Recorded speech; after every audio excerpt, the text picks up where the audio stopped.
Hello बच्चों, स्वागत है आपका अपने यूट्यूब चैनल विद्यार्थी विजन पे। मैं जीशान अहमद आज आपको कराने वाला हूं बच्चों स्वतंत्रता का पार्ट 2। इसका पार्ट 1 बच्चों हमने कर लिया था। इन पार्ट 2 के बारे में पढ़ने वाले हैं, जिसमें पार्ट 1 में बच्चों हमने पढ़ा था कि स्वतंत्रता क्या है और स्वतंत्रता के आदर्श के बारे में जाना था। साथ ही साथ में बच्चों हमने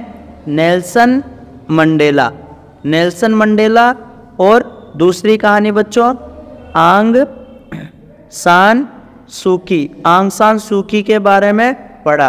आज हम पढ़ेंगे बच्चों समाज में प्रतिबंध यानी समाज में प्रतिबंध और स्वतंत्रता इसके बारे में बच्चों आज पढ़ने वाले हैं। उससे पहले बच्चों आज का मोटिवेशनल कोट से कि रास्ते कोई कठिन नहीं, मंजिल कोई भी बड़ी नहीं। रास्ते कोई कठिन नहीं, मंजिल कोई भी बड़ी नहीं। मुसीबतों से जो अड़ा नहीं, हारा वही है जो लड़ा नहीं। मतलब कि जो भी मुसीबतों से अड़ा नहीं है और हारता वही है बच्चों जो कभी लड़ा नहीं है। तो स्टार्ट करते हैं बच्चों आज की क्लास को। समाज में प्रतिबंध और स्वतंत्रता। तो जैसा कि आपको पता है बच्चों कि हमारे समाज में बच्चों जो पूर्ण स्वतंत्रता है ना, पूर्ण रूप से स्वतंत्रता किसी भी व्यक्ति को नहीं मिली है। यानी होब्स का बच्चों जो विचार था, होब्स ने क्या कहा था बच्चों, जो चाहो सो करो, जो चाहो सो करो की अभिव्यक्ति बच्चों नहीं है। हमारे समाज में बच्चों हमें स्वतंत्रता तो प्रतिबंध प्राप्त है, लेकिन साथ ही साथ में बच्चों क्या है, हमारे ऊपर प्रतिबंध भी लगे हुए हैं। तो समाज में रहने वाला कोई भी व्यक्ति बच्चों प्रतिबंध की पूर्ण अनुपस्थिति की उम्मीद नहीं कर सकता। यानी हमारे समाज में रहने वाला कोई भी व्यक्ति किसी किस्म की सीमा और प्रतिबंध की पूर्ण अनुपस्थिति की उम्मीद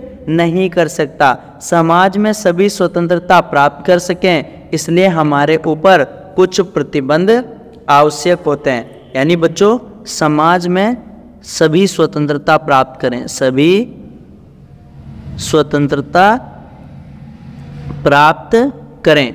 इसके लिए समाज में प्रतिबंध यानी जो पाबंदियां होती हैं ना, वो जरूरी हैं। और यह तय करना जरूरी है बच्चों कि कौन से प्रतिबंध न्यायोचित हैं और कौन से नहीं हैं। अब प्रतिबंध का मतलब यह नहीं होता बच्चों कि मनुष्य के ऊपर अनुचित प्रतिबंध लगा दिए जाएं। और इसके लिए बच्चों व्यक्ति और समाज के मध्य जो रिश्तों की पड़ताल करने की जरूरत है। समाज का कौन सा लक्षण व्यक्ति को चयन, निर्णय या काम करने की स्वतंत्रता देता है और कौन सा नहीं, इनके बारे में बच्चों बारीकी से जानने की भी कोशिश करनी है। तो समाज में प्रतिबंध और स्वतंत्रता मतलब कि कोई भी समाज है वो प्रतिबंध की पूर्ण अनुपस्थिति नहीं तय कर सकता है। यानी समाज का पर्यायवाची ही क्या होगा, प्रतिबंध होगा बच्चों। यानी उसके ऊपर रेस्ट्रिक्शंस तो होने ही चाहिए, अन्यथा क्या होगा बच्चों, अव्यवस्था फैल जाएगी।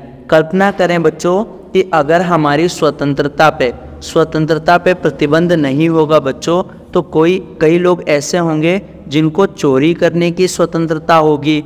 कई लोग ऐसे हैं जिनको वो कहेंगे कि हमें बम फोड़ने की स्वतंत्रता है। यानी उनके इच्छा में जो आएगा वो वही करना चाहेंगे। चोर चोरी करने की सोचेगा, आतंकवादी बम फोड़ने की सोचेंगी, किसी की हत्या करने की स्वतंत्रता। तो इसलिए समाज में बच्चों क्या चाहिए, प्रतिबंध होने ही चाहिए।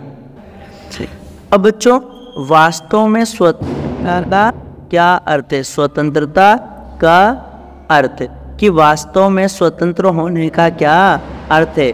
तो उन सामाजिक प्रतिबंधों को कम से कमतर करना जो हमारी स्वतंत्रता पूर्वक चयन करने की क्षमता पर रोक टोक लगाती हैं। स्वतंत्रता का अर्थ है बच्चों कि सामाजिक प्रतिबंधों को कम से कमतर करना, सामाजिक प्रतिबंधों को कम से कमतर करना कि जो हमारी स्वतंत्र पूर्व चयन पे रोक टोक लगाएं। तो इसका ये एक पहलू है बच्चों। सकारात्मक पहलू में क्या आएगा कि समाज के द्वारा उन सभी बातों को विस्तार देना जिससे व्यक्ति हो गया, समूह, समुदाय या राष्ट्र अपने भाग्य की दिशा और स्वरूप का निर्धारण करने में समर्थ हों। तो स्वतंत्रता का अर्थ क्या होता है? सामाजिक प्रतिबंधों का कम से कम तर लगाना।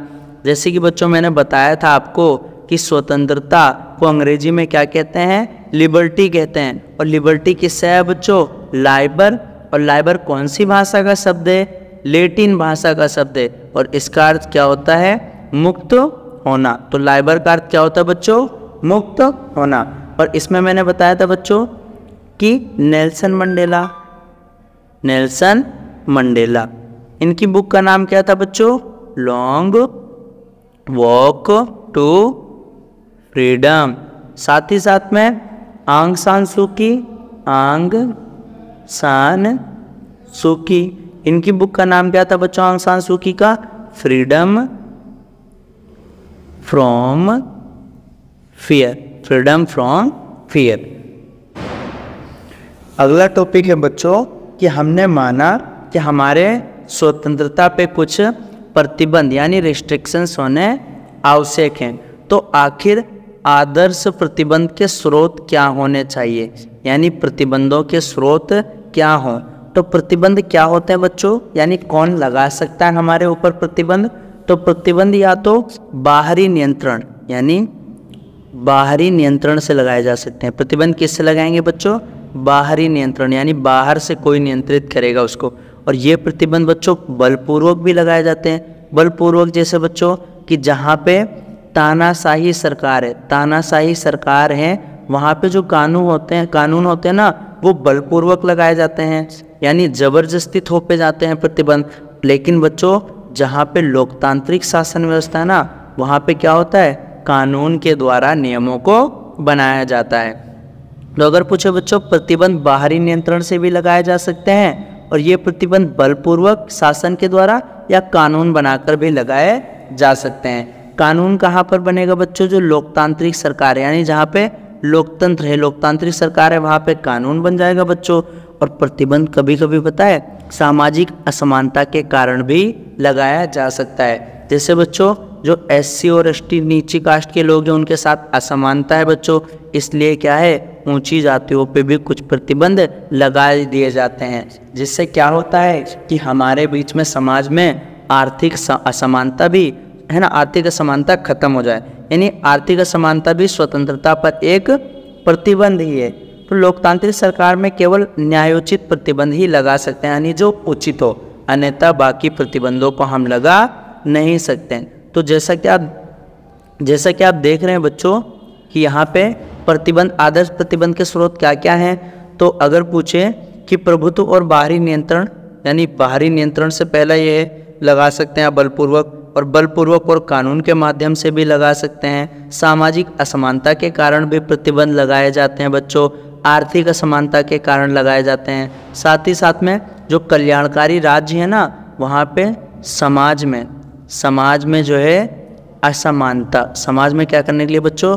समाज में असमानता को खत्म करने के लिए प्रतिबंध लगाती है बच्चों। तो प्रतिबंध के स्रोत क्या है बच्चों? कानून के द्वारा या बलपूर्वक लग सकता है, सामाजिक असमानता के कारण लग सकता है, आर्थिक असमानता के कारण लग सकता है, यानी ऊंच नीच, अमीर और गरीब में जो होता है, कल्याणकारी राज्य के द्वारा, और प्रभुत्व और बाहरी नियंत्रण से भी लग सकता है बच्चों।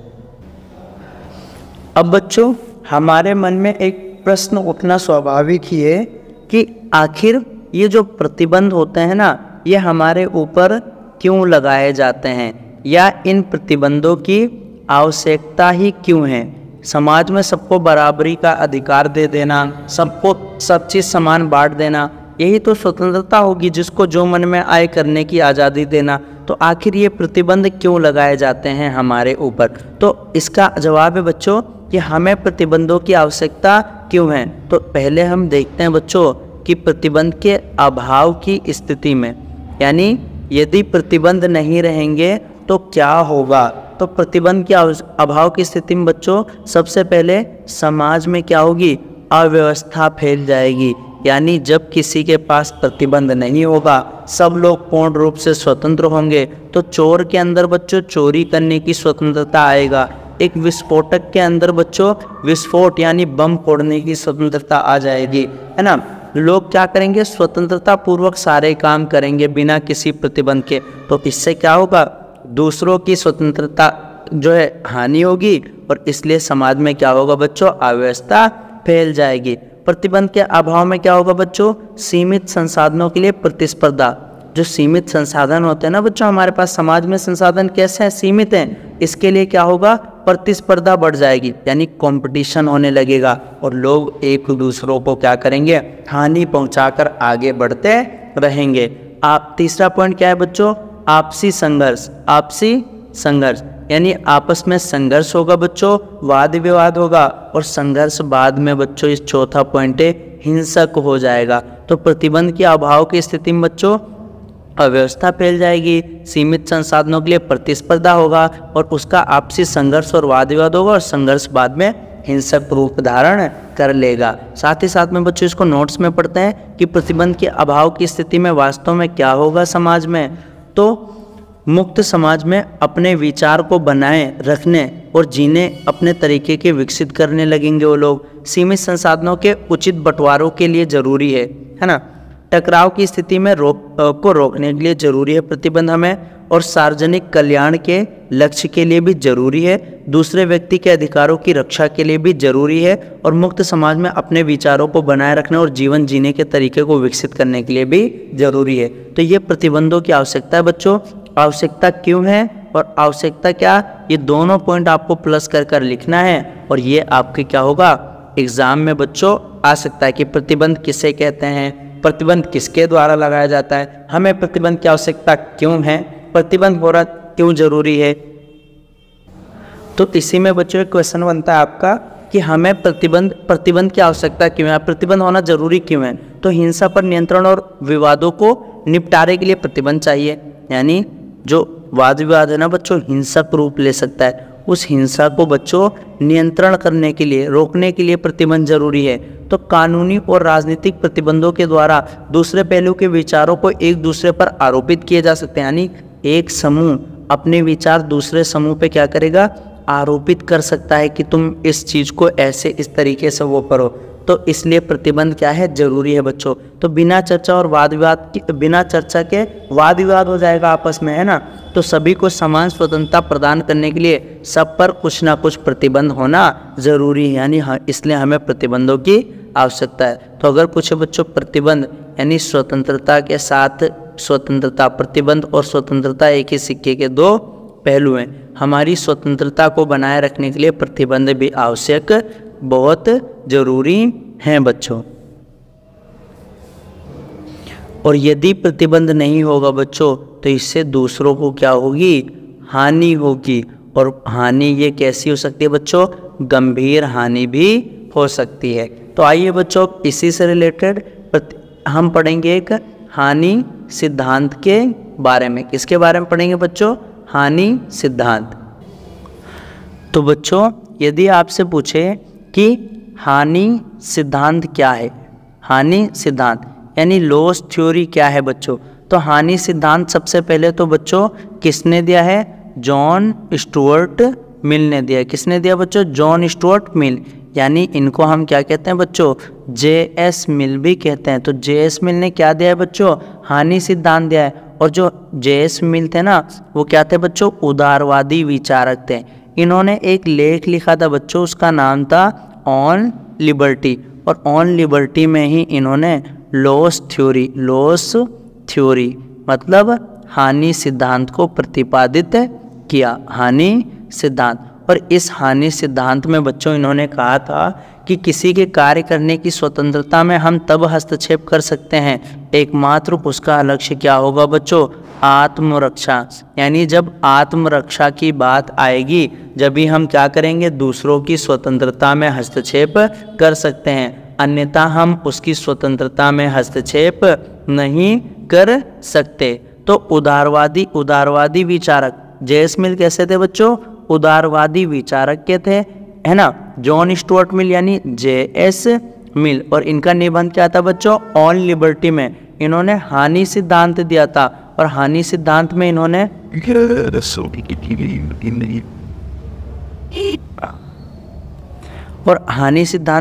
इन्होंने बच्चों तो मिल का कथन क्या था कि हानि सिद्धांत यह है कि किसी के कार्य करने की स्वतंत्रता में व्यक्तिगत या सामूहिक रूप से हस्तक्षेप, यानी अकेले या सामूहिक रूप से, इकलौता लक्ष्य एकमात्र है, उसे है आत्मरक्षा।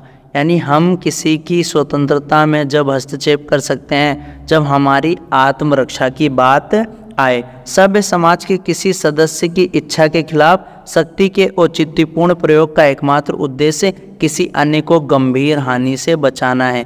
यानी गंभीर हानि से बचाने के लिए, यानी आत्मरक्षा के लिए ही हम किसी दूसरे की स्वतंत्रता में हस्तक्षेप कर सकते हैं, अन्यथा नहीं कर सकते हैं। और ये क्या है बच्चों? हमारी हानि सिद्धांत किसने दिया है? हानि सिद्धांत बच्चों J.S. मिल, जॉन स्टुअर्ट मिल ने। और J.S. मिल के अनुसार बच्चों, मिल के अनुसार वे किसी कार्य करने की स्वतंत्रता में व्यक्तिगत या सामूहिक रूप से हस्तक्षेप का इकलौता लक्ष्य क्या है? आत्मरक्षा है बच्चों। मिल ने यहाँ एक महत्वपूर्ण विभेद को भी सामने रखा है तो बच्चों, और मिल के अनुसार बच्चों व्यक्ति के कार्य कितने प्रकार के हैं? 2। एक का नाम है बच्चों स्वसंबंध कार्य। क्या नाम है? स्वसंबंध कार्य। और एक का नाम क्या है बच्चों? पर संबंध कार्य। स्वसंबंध कार्य किसे कहते हैं? कि इसका प्रभाव सिर्फ कर्ता पे पड़ता है, यानी करने वाले पे पड़ता है, इसे हम क्या कहते हैं? स्वसंबंध कार्य। और पर संबंध कार्य किसे कहते हैं बच्चों? जिसका प्रभाव कर्ता के अलावा दूसरे व्यक्तियों पे भी पड़ता है, इसे हम क्या कहते हैं बच्चों? पर संबंध कार्य कहते हैं। स्वसंबंध कार्य में बच्चों क्या है कि इसमें हम कह सकते हैं कि यह मेरा काम है, मैं इसे जैसे चाहूँ वैसे करूँगा। जैसे कि बच्चों कि हम क्या खाते हैं, क्या पीते हैं, कैसे सोचते हैं, ये सब बच्चों हमारे निजी कार्य हैं, इसका प्रभाव सिर्फ हमें करने वाले पे ही पड़ेगा। कौन सा संगीत सुनते हैं तो इसे हम क्या कहते हैं बच्चों? स्वसंबंध कार्य कहते हैं। यानी इसमें सत्ता हस्तक्षेप नहीं कर सकती, सत्ता हस्तक्षेप नहीं कर सकती। स्वसंबंध कार्य में बच्चों सत्ता हस्तक्षेप नहीं कर सकती, लेकिन पर संबंध कार्य बच्चों कि इसमें प्रभाव दूसरों पे पड़ता है, यहाँ पे सत्ता हस्तक्षेप कर सकती है बच्चों। जैसे कि आप स्वसंबंध कार्य के तहत नाचते हैं, नाचते नाचते बच्चों आप अपने हाथ पैर चलाने लगे तो ये क्या है? पर संबंध कार्य बच गया। अगर आप संगीत सुनते हैं स्वसंबंध कार्य है, लेकिन संगीत यदि आप बच्चों तेज आवाज़ में सुनते हैं जिससे पड़ोसियों को हानि हो रही है तो ये क्या हो जाएगा बच्चों? पर संबंध कार्य हो जाएगा। तो मिल ने यहाँ पर महत्वपूर्ण विभेद का सामना किया है, रखे है बच्चों, एक स्वसंबंध कार्य और एक पर संबंध कार्य। स्वसंबंध कार्य वे है जिनका प्रभाव केवल इन कार्यों को करने वाले व्यक्तियों पे ही पड़ता है। स्वसंबंध कार्य हैं जिनके बारे में कहा जा सके कि ये मेरा काम है, इसे मैं जैसे चाहूँ वैसे करूँगा, जैसा मेरा मन होगा बच्चों। या अगर आपके ऊपर इसका असर नहीं डलता तो आपको इससे क्या मतलब है? इसमें सत्ता हस्तक्षेप नहीं किया जा सकता बच्चों। जैसे स्वसंबंध कार्य में मैंने बताया आपको बच्चों कि मैं कैसा संगीत सुनता हूँ, संगीत सुनना हो गया, खाना खाना हो गया, है ना, सोचना हो गया कि मैं कैसा सोचता हूँ, मैं कैसे नाचता हूँ, तो ये क्या है बच्चों? स्वसंबंध कार्य। इसमें सत्ता हस्तक्षेप नहीं कर सकती है। इसके विपरीत बच्चों पर संबंध कार्य आता है, यानी जो कर्ता के अलावा बाकी लोगों पर भी प्रभाव डालता है। दूसरे शब्दों में पर संबंध कार्य हैं जिनके बारे में कहा जा सके अगर तुम्हारी गतिविधियों से मुझे कुछ नुकसान होता है तो किसी ना किसी बाहरी सत्ता को चाहिए कि मुझे इस नुकसान से बचाए। यानी इसमें क्या है? इसमें सत्ता हस्तक्षेप कर सकती है, सत्ता हस्तक्षेप कर सकती है, लेकिन पर संबंध में स्वसंबंध में नहीं कर सकती। इसमें सत्ता हस्तक्षेप कर सकती है। प्रतिबंध केवल पर संबंध कार्यों पर ही लगाए जा सकते हैं, लेकिन प्रतिबंध लगाने के लिए जरूरी है बच्चों कि किसी को होने वाली हानि गंभीर हो। छोटी मोटी हानि के लिए मिल के अनुसार कानून की ताकत का सहारा नहीं लेना चाहिए। जैसे बच्चों मान लो आपके पड़ोस में क्या करते हैं, कोई संगीत लाउड स्पीकर पर सुनता है, लाउड स्पीकर पर क्या करता है? संगीत सुनता है। तो इसके लिए बच्चों क्या है, अगर उसका संगीत सुनना आपको पढ़ने में, आपके सोने में, आपको अपना संगीत सुनने में, अपना संगीत सुनने में। इसमें आपको बच्चों डिस्टर्बेंस हो सकती है, तो इसके लिए बच्चों आप सत्ता से मांग नहीं कर सकते क्या उसको फांसी हो या जेल की सजा हो। इसके लिए चाहिए बच्चों आपको उनके ऊपर नैतिक दबाव बनाना। नैतिक दबाव का मतलब क्या होता है बच्चों, जैसे जो व्यक्ति संगीत सुनता है ना, अगर वो बाहर जाए बच्चों तो आप उसको नमस्ते करते हो तो आप उसको नमस्ते करना बंद कर दें। सोसाइटी के सभी लोग बच्चों से बात करना बंद कर दें, और आपस में कोई फंक्शन हो ना तो इसको इनवाइट करना बंद कर दें। तो ये क्या है बच्चों, नैतिक दबाव। ठीक इसी प्रकार से मिल ने कहा है कि जो छोटी मोटी हानि के लिए ना मिल के अनुसार कानून की ताकत की जगह केवल हम सामाजिक रूप से अमान्य करने का सुझाव देते हैं, यानी नैतिक दबाव बना सकते हैं। हम हर चीज़ के लिए कानून का सहारा नहीं ले सकते बच्चों। तो किन्हीं कार्यों पर कानूनी सख्ती से प्रतिबंध केवल तभी लगाना चाहिए जब वे निश्चित व्यक्तियों को गंभीर नुकसान पहुंचाए, यानी गंभीर नुकसान पहुंचाए। अन्यथा समाज को स्वतंत्रता की रक्षा के लिए तो हमें थोड़ी असुविधा तो सहनी ही चाहिए। निष्कर्षतः बच्चों कि कुछ प्रतिबंध लगाए जा सकते हैं, लेकिन जरूरी है कि वे हमारे ऊपर समुचित हों और उनको तर्क की कसौटी पे कसा जा सके। ऐसे प्रतिबंध में ना तो अतिरिक्त हो और ना ही असंतुलन होना चाहिए। प्रतिबंध लगाने की सत्ता को आदत विकसित नहीं होने देना चाहिए। तो जैसा कि देखा बच्चों, ये था आपका हानि सिद्धांत, स्वसंबद्ध और परसंबद्ध कार्य। साथ ही साथ में प्रतिबंध के बारे में मैंने आपको पढ़ाया, प्रतिबंध क्या है, क्यों है और क्यों जरूरी है। तो बच्चों आज के लिए 2 क्वेश्चन है बच्चों कि हानि सिद्धांत को किसने दिया और जे.एस. मिल ने व्यक्ति के कितने कार्य बताए हैं, उसके बारे में बच्चों आपको क्या करना है, कमेंट सेक्शन में लिखकर बताना है। तो आज का पार्ट बच्चों जो पार्ट 2 था वो यहीं पे समाप्त होता है बच्चों, जिसमें हमने क्या पढ़ा, जिसमें हमने पढ़ा बच्चों प्रतिबंध के बारे में और साथ ही साथ में बच्चों हानि सिद्धांत के बारे में पढ़ा। और हानि सिद्धांत किसने दिया बच्चों, जे.एस. मिल ने, और इन्होंने व्यक्ति के 2 कार्य बताए बच्चों, एक है स्वसंबंध कार्य और दूसरा क्या है, परसंबंध कार्य। तो उम्मीद करता हूँ बच्चों आप आज की आपको वीडियो समझ में आई है। वीडियो से रिलेटेड कोई भी डाउट हो आप कमेंट बॉक्स में हमसे जरूर पूछ सकते हैं बच्चों, हम आपका उत्तर जरूर देंगे बच्चों। मिलते हैं अगले पार्ट में जिसमें हम सकारात्मक और नकारात्मक स्वतंत्रता के बारे में पढ़ने वाले हैं। तब तक के लिए जय हिंद बच्चों।